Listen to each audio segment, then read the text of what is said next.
My name is Sarah Nerad, and I'm a young person in long-term recovery, which means I haven't used drugs or alcohol since I was 17. For me, recovery means that I have a better way of life today, a way of life that doesn't cause destruction everywhere I go, that I get to be free and I get to be happy, and I get to know who and what I am and be confident in what I do. I had tried to stop on my own, and I couldn't. I couldn't stop. It got significantly worse. It tore my family apart. It's one of those things that's very hush-hush. They felt alone a lot of the time. They didn't know who to talk to, where to turn.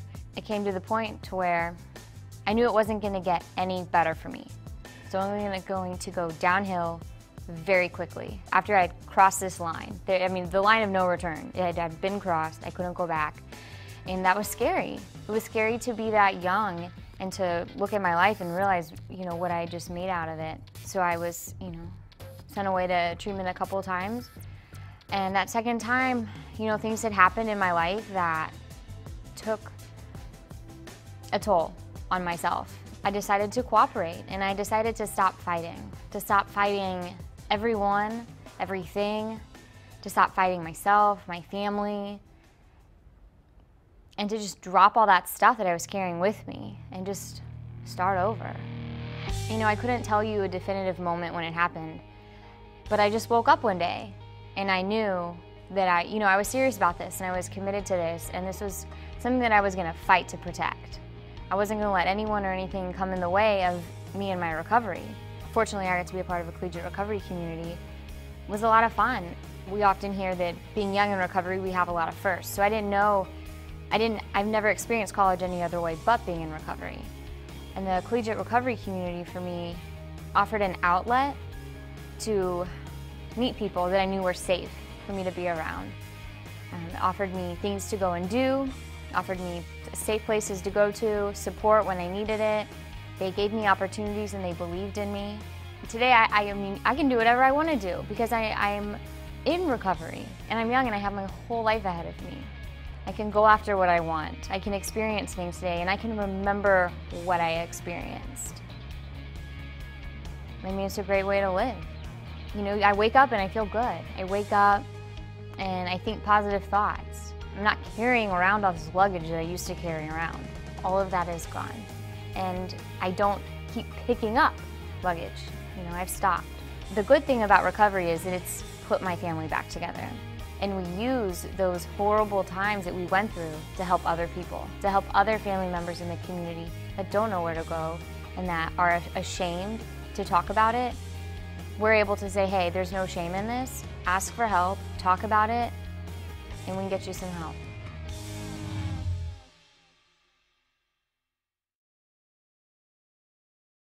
My name's Greg Williams, and I'm a young person in long-term recovery.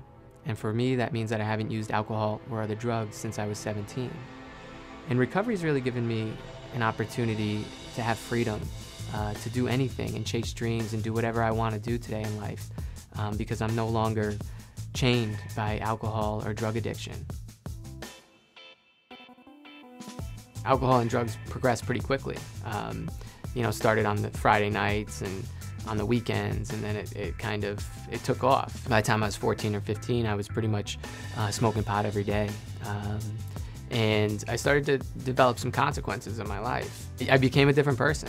Things, for me, really came to a head when I got into prescription drug abuse and found OxyContin and other prescription drugs that really, I became heavily addicted. I guess the moment that changed everything was July 14, 2001. I got into a car accident, a near fatal car accident when I was 17. And it was a Friday night at like 2 in the morning, and my parents get a phone call from the police that they found their son's car and it's crumpled up against a tree and there's blood on the inside, but they don't know where their son is. And to this day, I don't know what that feels like, but I know it's not good. I woke up in the hospital a couple of days later, and from there, that's when my recovery started. Basically, I ended up in a treatment program, And I didn't really intend to get sober or enter recovery. I just wanted to get my family off my back, you know? I thought if they just left me alone that I would be fine. And, you know, it wasn't about until 15, 20 days into a program where I felt something in the pit of my stomach where I just knew I was wrong, you know, that people were telling me that I had a problem with drugs and alcohol, and I would tell them, no, I don't, you know, it was just circumstantial. And you know, something happened to me, you know, being around other young people with this health issue, that I just realized that I was wrong, you know, and the denial kind of got smashed in that program for me, that being 17 and looking at my history, that I did have a drug and alcohol problem. You know, it was there where I really, you know, found that hope and found that motivation to change my life. And after I left that program, you know, recovery really, it took off. You know, I met a lot of other young people in recovery, and you know, I used to sit around on my couch and talk about all the things I was going to do in life, and I would sit there and I would nod off, and I'd say, oh, I'm going to do this or I'm going to do that, and whatever it was, like I had all these aspirations, and drugs and alcohol sort of, you know, I would just say, oh, I'll do it tomorrow.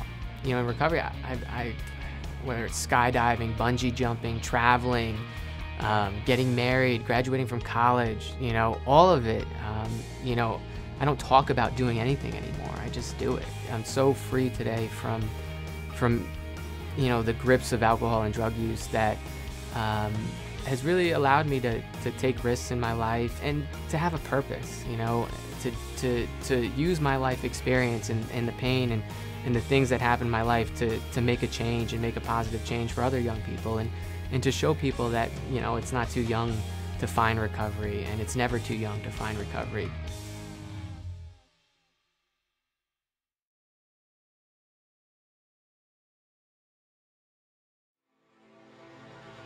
My name is Justin Luke Riley. I'm a young person in long-term recovery, and for me that means that I'm an asset to my community. I'm a better husband and a better son. That also means that I haven't used drugs and alcohol since 2007. In the beginning of my alcohol and drug use, alcohol did for me what I couldn't do for myself. I felt better about myself. I could talk in front of people. I could go to school and be okay. But eventually, alcohol and drugs took everything from my life. My happiness, my family, the few friends that I had to my name, it just took everything from me. Before I found recovery, I could have been in a room full of people and felt alone and scared and hopeless.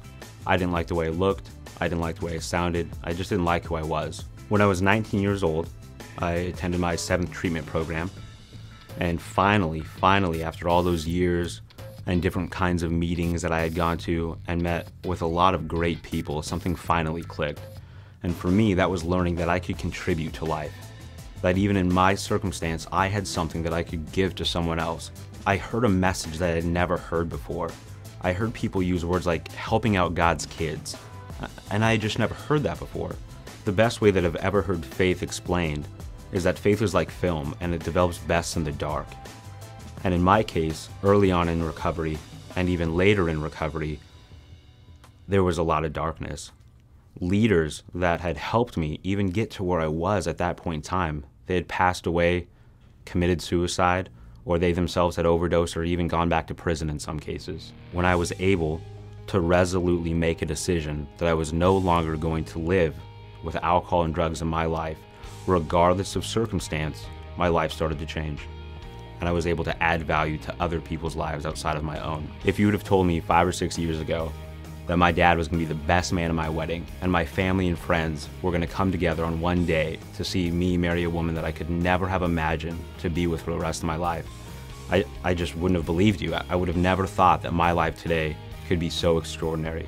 Not only filled with faith and family, but a lot of fun. I get to meet with some amazing people all over the country that are also young people in recovery, and also people that are outside of this recovery movement that absolutely believe in what we're doing, and that's helping other people and seeing what we can do to contribute to society. My vision for the recovery movement at any age is that people hear a message of hope and they hear a message of solution, that they learn at any age, from any level of experience, that they have something to offer someone else, and that there is hope and that there is solution for everyone.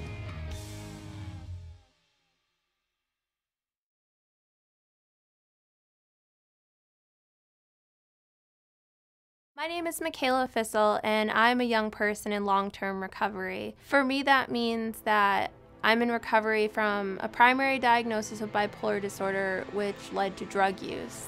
Recovery gave me the opportunity to live a meaningful life, and I'm now a contributing member of society with a purpose and a future. I lived in homeless shelters, I lived on people's couches, I slept under bridges, I did anything really just to survive, really. It was just all about survival. It was, where's my next meal coming from, but more importantly, where's my next hit coming from? There are periods of my life that I can't even remember up to this point. I didn't realize that I had a future.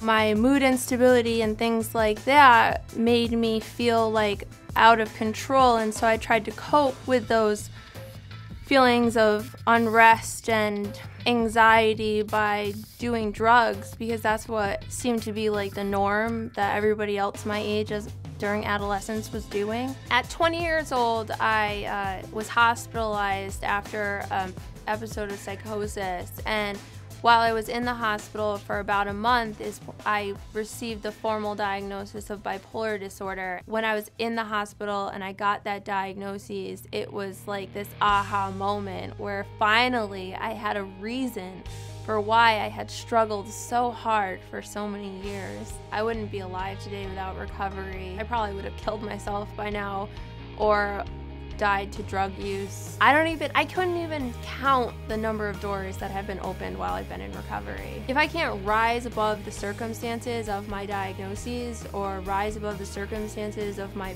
history, then what purpose is there to live? And recovery gave me my purpose. You know, recovery gave me the opportunity to take all that garbage that I was handed and to turn it into a masterpiece, because that's what life really is about, and that's what recovery is about for me. It's just living every day to the fullest. Any opportunity that I get to share my story, if it's going to inspire hope in anyone that's in the audience, I'll share it.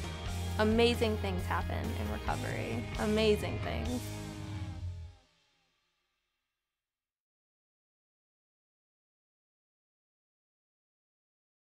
I'm Devin Fox. I'm a young person in long-term recovery. What that means for me is I haven't used a drink or a drug in over 3.5 years. Recovery has given me choices. It's given me the opportunity to make the next right decision. It's given me the choice to be a better son. It's given me the choice to be a better brother. It's given me the choice to be a better member of society. It's given me the opportunity to do the things I never even dreamed I could do. I grew up and I didn't use a drink or a drug. I didn't even smoke a cigarette until I was 18 years old. And then it was when I was 17 that I started acting out sexually. And you know, I say acting out, but really, I mean, I was just like freely expressing like, you know, who I was, that I was like a gay man. And then I didn't know what that felt like, you know, and I was scared, and it was a secret, and I didn't want to tell my family. And then you know, subsequently, all of a sudden, I was 18 and I had graduated from high school and I was in college, no longer under the pressures of what my family life was. And now I had alcohol, and it was, wow, like I can really be who I want to be. And I thought that was everything that I was. And it was like, it really felt like I had arrived. And then the alcohol turned into marijuana. You know, and then it was like, you know, smoking 10 blunts a day, you know, drinking on the weekends, binge drinking on the weekends, you know, having this like, you know, supposedly like amazing, you know, college experience, and slowly declining and not knowing what it was, because I thought that was what I was supposed to do. And then I couldn't stop. You know, and then somebody introduced me to crystal meth, and it was, you know, I thought I had arrived before, but my God, like now I was on the moon. I woke up in a hospital a couple times, and the last time it was, okay, well, you're in a hospital gown, you tried to kill yourself again, maybe something should be different. And I went away, and I was truly ready to stop everything. And at that point in time, that's when I entered into recovery. That's when I finally admitted to myself that like I needed a better way of living, and there was tools that like I was willing to learn and to use to get better. And my best friend said to me, "Oh, you know, I went back to school and there's this program there that's for recovering students. There's a recovery house. There's a collegiate recovery program, you know, for students who are in recovery." And I was like, perfect. Because I was so afraid of going back to school, because school is where it all began. And I finally said to myself, I was like, you know what? Like, it's time to go back, and maybe this is the next right option for you. Maybe this is the next right thing to do.